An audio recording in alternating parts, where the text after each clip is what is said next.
Welcome to Alabama Short Stories, when you're a little behind on your Alabama history. I'm your host, Sean Wright. Family portraits are kind of weird, don't you think? These old pictures that have been looking over the family for years. Some children feel like the eyes follow them around the room. Maybe they do. Portraits seemed weird to me as a kid. The older I got, the more interesting they became. Now, my parents have a set of portraits hanging in their living room of Ephraim H. Foster and his wife, Susan A. Watkins, my third great-grandparents. They were married in 1847 in Lawrence County, Alabama, probably Cortland, where they raised a family before moving to Decatur at the turn of the century. These portraits were passed down in the family to their daughter, Bettie Foster, to her daughter, Susie Pointer, then to my grandmother, Elizabeth Malone, and finally to my father. These portraits have hung for years over these mantels, and the more I have learned about the subjects, the more comforting they've become. I guess you could say they were instrumental in me learning more about my family history. Portraits have always been more than a record. They've also been used to show power, wealth, social standing, or some other qualities of the sitter. It is also all we had before the invention of the camera.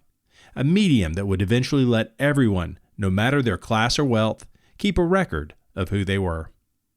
Portrait artists were not just in the capitals and largest cities of our nation, they were all over, even in the Antebellum South.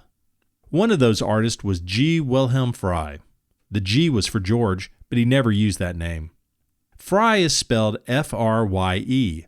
When he came to America, it was spelled F-R-E-Y, but he had trouble getting his mail, so according to his daughter, he changed it. His new anglicized name is William Frye.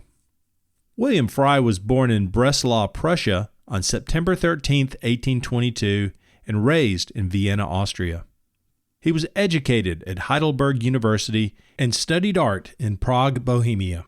While there, he and two other students became fascinated with James Fenimore Cooper's stories of frontier and Native American life.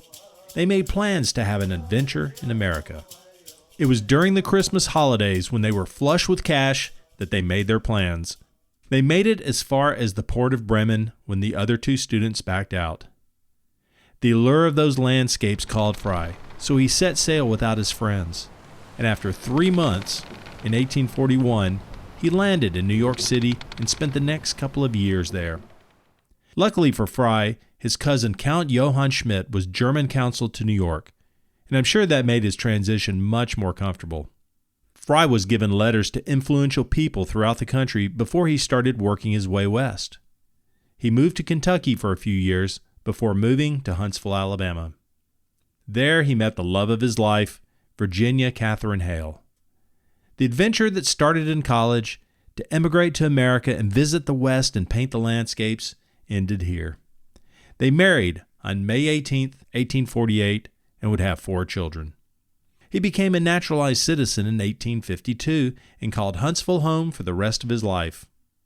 Even though he lived in Huntsville, to make a living, he had to travel throughout Alabama and surrounding states to paint portraits of prominent families.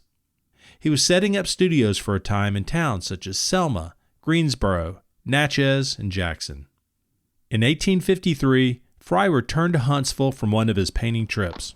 He opened a studio on the west side of the square in a room formerly occupied by Governor Clay as a law office. This office would have been on Eustis Avenue across the street from the Church of the Nativity Episcopal. In 1865, the legislature of Kentucky resolved to have a full-length portrait of Henry Clay painted. They invited artists to compete for the honor, many of which entered the competition. The committee awarded the Palm of Excellence to the portrait painted by Frye. Governor Bramlett wrote Frye, "Your portrait of Henry Clay is a complete success and has my full approval." He received $3,000, and the portrait hung over the speaker's chair in the Senate chamber. It now exists at the Kentucky Historical Society. At the beginning of the short story, I mentioned that people had portraits painted before photography was invented. William Frye painted during a time that photography was more commonplace. He painted portraits from daguerreotypes as well as live. Now surely this made portrait painting easier and made him more prolific when he didn't have to work at the whims of his live model. Painting from a photograph also allowed him to paint portraits posthumously. Now, towards the end of the 1860s, things started to change for Frye. His paintings had become distorted, and he could not tell if there was anything wrong with them. In early 1870, Frye traveled to Arkansas and painted a portrait of the founder of the Arkansas Gazette, William E. Woodruff, and his wife. These and other Arkansas portraits were the last ones he would produce. Later that year, he suffered a stroke in Memphis, giving him some form of paralysis. And during a trip to Mobile in March 1871, he suffered yet another stroke. After these strokes, he developed a violent behavior. In that fall, his wife wrote to Dr. Peter Bryce at the Alabama Insane Hospital in Tuscaloosa, which was later called Bryce Hospital, and she had her husband committed. A doctor and jury judged him a lunatic and indigent. He died in Tuscaloosa on July 1st, 1872, at the age of 49, and he was buried on the hospital grounds. William Frye came to America for an adventure to see and paint the Indians and landscapes of the West. Instead, he found a new adventure by raising a family and becoming a successful portrait painter in Huntsville, Alabama. He did get to paint landscapes. His paintings of Huntsville's spring and others from Alabama's Black Belt region are well known. He painted over 140 known paintings, including the 2 that hang over the mantel in my parents' house. I hope you enjoyed this Alabama short story. If you enjoyed the story, do me a favor and tell one friend to give it a listen.